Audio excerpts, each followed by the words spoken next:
I thought that night would be filled with love and laughter, a celebration of 40 years spent together.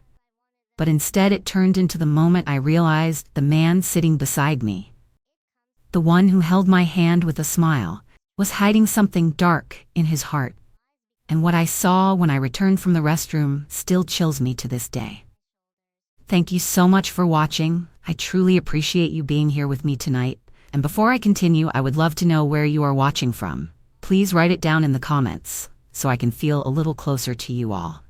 My name is Gloria, and I live in Canada. I have lived a long life filled with both joy and hardship, and I never thought I would be the one to sit here and tell such a story. Yet life has a way of surprising us when we least expect it. I grew up believing in loyalty, in love, and in the idea that when two people stand together for decades, the bond between them is unshakable. But time has shown me that trust can be chipped away quietly until the cracks are too deep to ignore.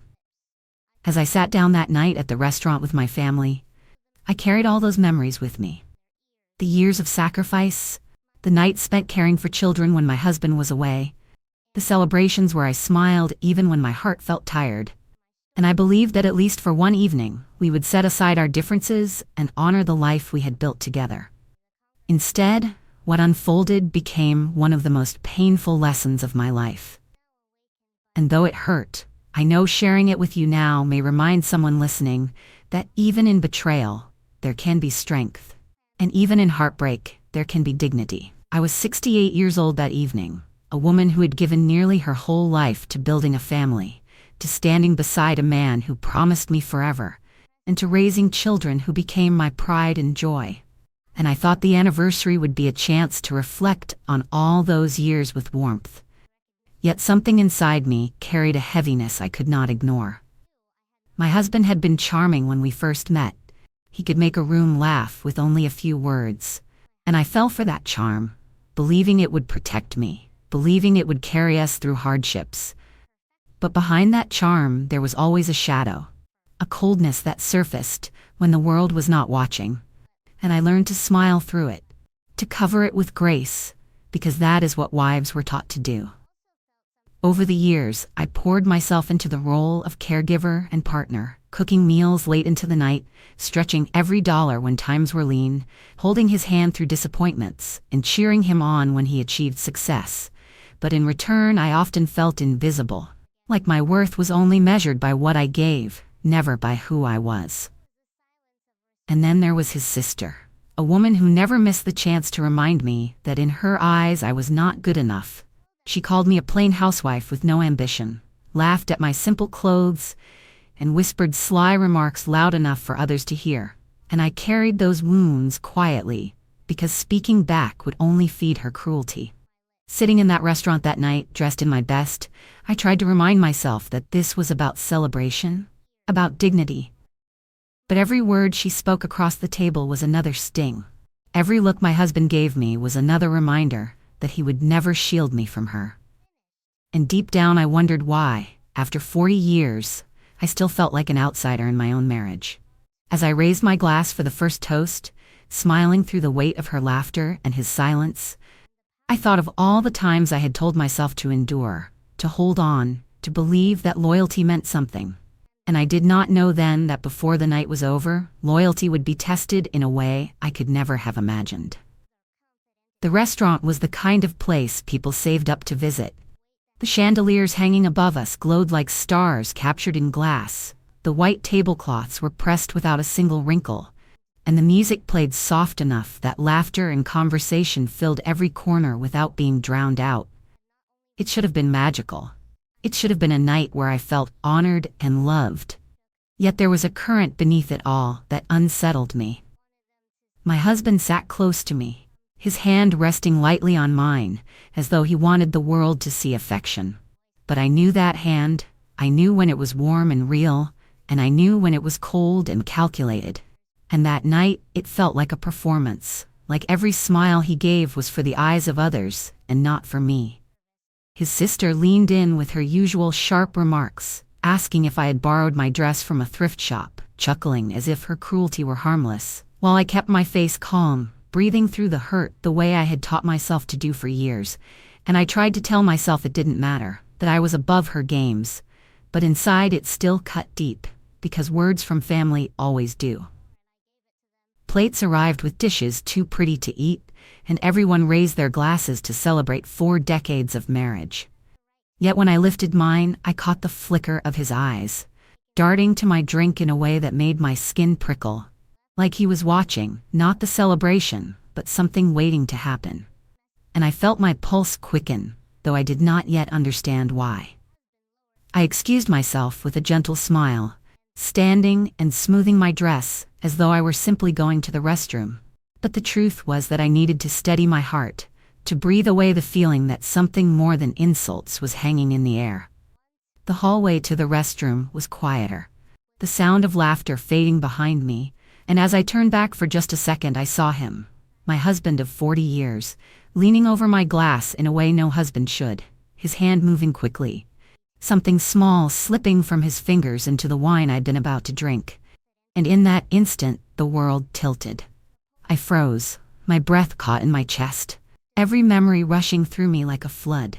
The vows we had spoken, the children we had raised, the nights I had stayed up worrying about his health, the sacrifices I had made so he could stand taller, and now here he was, plotting something that could have stolen everything from me.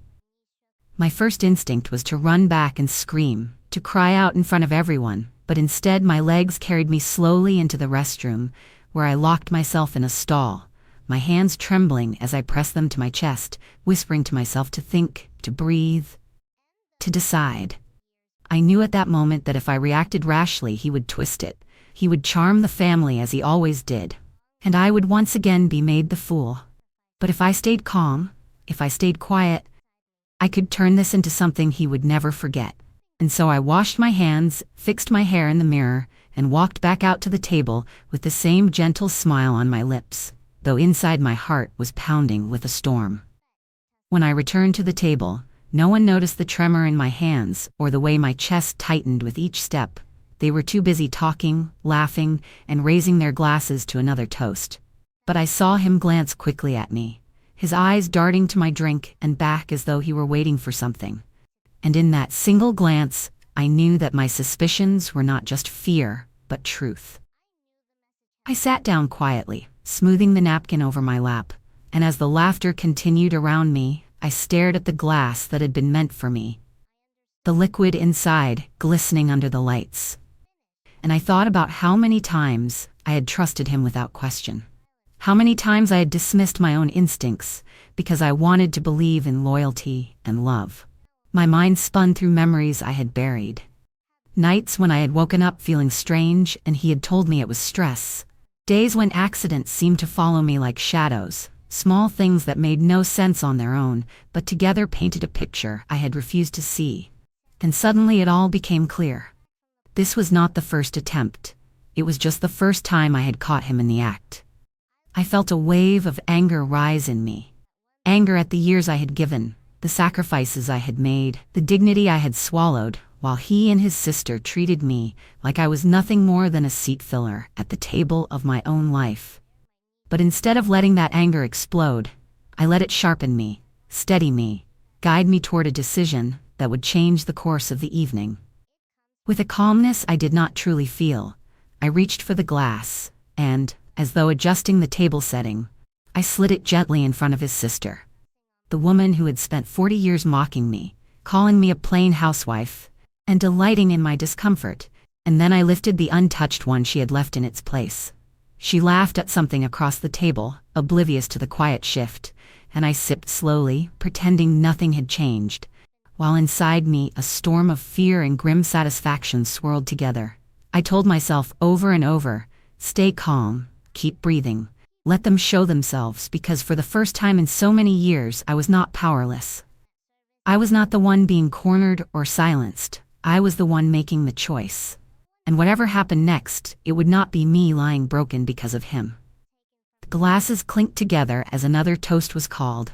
Laughter rang out, as though nothing in the world could go wrong, and I sat there with my heart pounding, but my face composed. watching his sister lift the glass that had been meant for me and drink from it with the same smug smile she always wore when she thought she had outshone me. My husband leaned back in his chair, his eyes flickering toward me once more, searching, waiting, expecting perhaps to see me weaken, to falter, to slip into confusion. But instead he saw me smiling faintly, raising my new glass with steady hands, and in that moment I saw a flicker of doubt in his eyes, a small crack in the mask he had worn for so long. The conversation at the table swirled around us, his sister loud as always, making sly comments about my hair, about how I looked too tired for celebration, and the others laughed lightly, brushing it aside as if her cruelty were harmless. But inside I thought of how many years I had endured those jabs, how many nights I had lain awake wondering why I never defended myself. And now, without a word, I had handed her the very drink meant to silence me. Every tick of the clock felt like thunder in my chest, the minutes stretching as I waited, unsure of what would unfold, and yet certain that the choice I made had set something unstoppable in motion. I thought of my granddaughter watching me from across the table, her curious eyes fixed on me, as if she sensed that beneath my calm there was something stirring, and that silent connection gave me strength.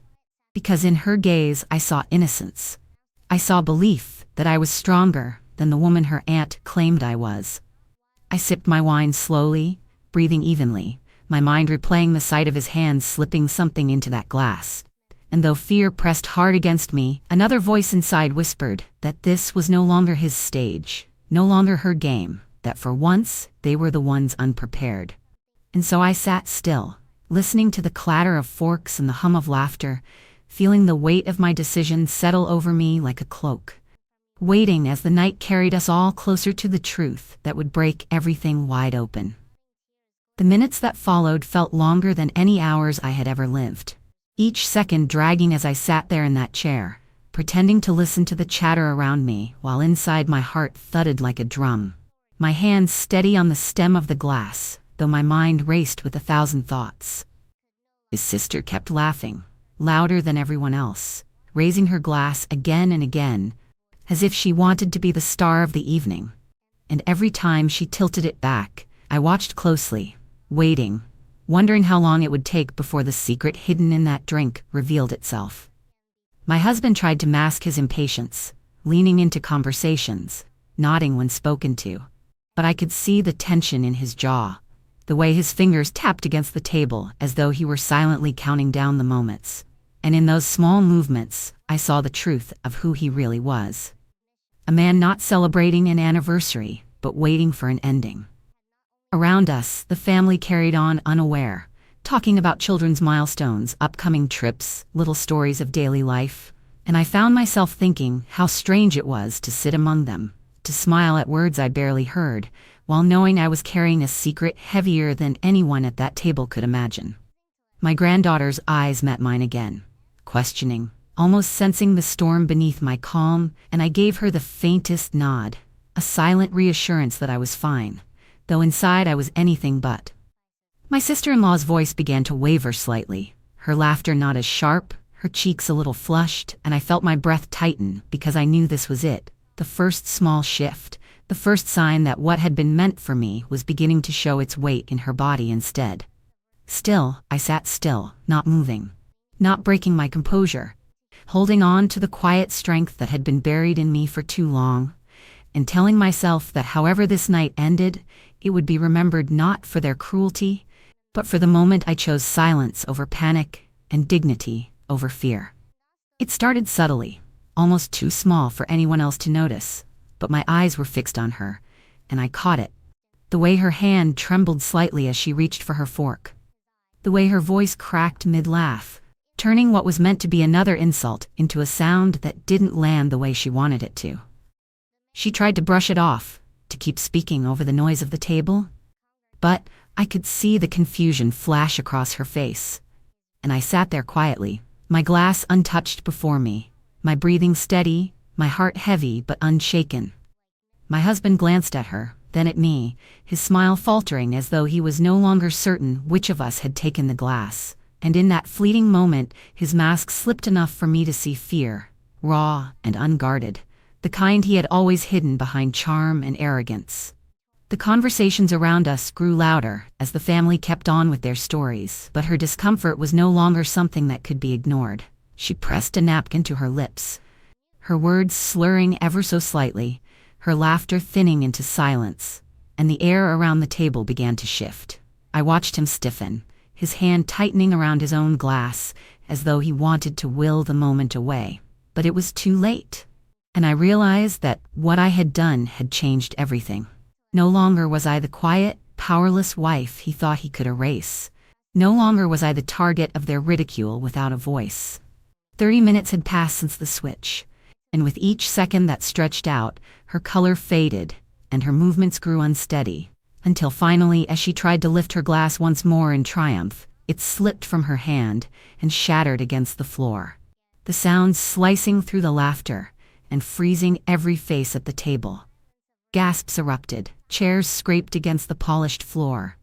And in the middle of the chaos, I sat still, my eyes fixed not on her, but on him. Because in that instant, the truth had surfaced, and the game he thought he controlled was slipping right through his fingers. The restaurant erupted into confusion as her chair tipped back, and she clutched at the table for balance, her face pale and her voice breaking into a jumble of slurred words that no one could understand. And for a moment everyone rushed toward her with cries of alarm, their napkins falling, their hands reaching, while I remained still, my eyes locked on my husband, who sat frozen in place. He tried to rise, but the stiffness in his movements betrayed him. His eyes darting from her to me and back again, as though he were trapped in a maze with no way out. And in that moment, I saw him for what he truly was. A man exposed, stripped of his mask, watching his plan unravel before his eyes. The family shouted for help, someone called for an ambulance, the waiters hurried forward, but over all that noise I leaned in just enough for my words to reach him, calm and steady, asking him what he had put in my drink. His eyes widened, his lips parted as though he had been caught in a nightmare, and he shook his head, stammering something about medicine, about nothing dangerous, but the way his voice trembled told me all I needed to know. I held his gaze, letting the silence stretch between us until it weighed heavier than any scream could. And in that silence he looked away, his guilt written across his face like ink spilled over paper. Around us, the scene was chaos, his sister sliding from her chair as two waiters caught her, water being fetched, voices rising with panic. And yet the only sound I truly heard was the frantic beating of my own heart and the shallow breaths of the man I had spent 40 years beside. It was not shock I felt anymore, nor even fear, but a strange clarity, a sharpness that cut through the haze of the evening and made everything plain, the years of humiliation, the accidents that were never accidents, the coldness I had learned to live with. All of it converged in this single moment where truth could no longer be hidden. I did not raise my voice. I did not accuse him in front of everyone, but my steady eyes and my calm question were enough, because I saw him flinch under the weight of them, and I knew, as surely as I knew my own name, that his secret had come to light, and nothing in our lives would ever return to the way it was before. The questions began to rise around the table as the family looked from her crumpled form on the floor to me, then to him, their voices layered with panic and confusion, demanding to know what had happened. And in that flurry of voices he tried to speak, tried to cover his tracks with hurried words that sounded more like excuses than truth. But his trembling hands and darting eyes betrayed him more than any confession ever could. I sat there with my hands folded in my lap, watching him weave his desperate story about her being unwell, about her perhaps drinking too much. But I knew the man beside me. I knew the cadence of his voice, and I could hear the cracks of fear widening with every sentence he uttered. My mind carried me back to all the moments I had dismissed, the unexplained dizziness, the sudden fainting spells, the brake line that snapped without reason. And I realized with a heavy ache that this was not born out of one night's decision, but out of years of planning, of waiting for the right moment when no one would question my absence. His sister groaned, her words slurred, her head lolling as they tried to sit her upright. And in that chaos I saw my chance, not to scream or expose him in that instant, but to let the silence speak louder than accusations ever could. So I simply stared at him until he faltered mid-sentence, his mouth hanging open as he met my eyes. The weight of that gaze pinned him in place, and I saw the recognition in his face, the understanding that I knew exactly what he had done, and the knowledge that I was no longer blind, no longer willing to be silenced or diminished. Around us, the waiters called for medical staff, family members cried out in alarm, but inside me there was an eerie calm, a clarity that came from finally seeing the truth stripped bare. And I thought to myself how strange it was that after 40 years of living under his shadow, it took one quiet switch of a glass to free me from it. I felt no need to shout, no need to explain myself to anyone, because the truth was already alive in the room, written in her collapse, carved in the panic on his face, and woven in the strength that held me steady. And as I sat there, I knew that before the night ended, the world around us would no longer see the man he pretended to be, but the man he truly was. The ambulance was called. The flashing lights soon painted the windows of the restaurant, and as they lifted her from the floor onto a stretcher, the family followed in a cloud of frantic voices, their questions sharp and endless. But beneath all the chaos there was a silence that stretched only between him and me. A silence so heavy, it almost drowned out the sound of the sirens. He stood stiffly by his chair, his hand gripping the back of it, as if for balance. His lips pressed together, his excuses already collapsing before they could leave his mouth, and I remained seated, calm and still, my hands resting lightly on the tablecloth, my eyes never leaving his face. For 40 years I had been the one trembling, the one explaining myself, the one covering bruises not of the body but of the heart. Yet on that night, the trembling belonged to him, and for the first time, he could not hide behind charm or clever words, because the truth was no longer hidden. It had played out in front of everyone.